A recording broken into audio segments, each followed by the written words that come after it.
नमस्कार मित्रांनो, आज होतं देवेंद्र फडणवीस केसरी मैदान रेटरी धरण. मैदान लय लांब होतं आपल्या इथनं, म्हणून म्हणलो टू व्हीलर नाही आपण मोठ्या गाडीने जायचं. हायवेला आलो, हात केला, गाडी थांबली पिकअपची, ती पण कुठली मोंजिनीच्या केकची.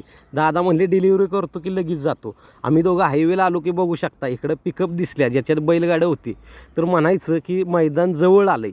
इकडं बघू शकता मार्च एंडमुळं पोलीस सरसकटच गाड्या सगळ्या पकडत होत्या. अहो गरिबांच्या गाड्या तरी सोडा.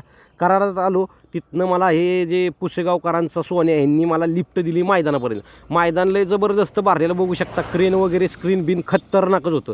आणि नेमकंच इकडच्या साईडला रायफल आणि वादळ गट पास झालं होतं. लय भूक लागलेली, म्हणलो जरा पेट पूजा करूया, नंतर मैदानात फेरफटका मारूया. तर समोर नको नमस्कार. केसरी बक्कासूर सगळ्यांचा लाडका. हे बघा लाडकं कॉकटेल नेमकंच पाखरेच्या बरोबर गट पास झालं होतं.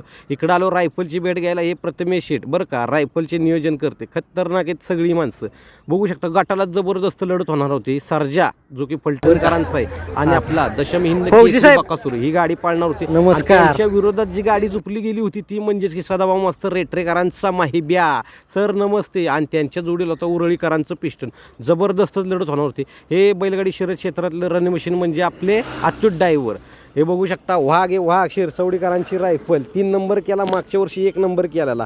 आता कराडपर्यंत मला त्यांनी लिफ्ट दिली. हे मालक बघा लय रॉयल म्हणजे लय रॉयल माणसं.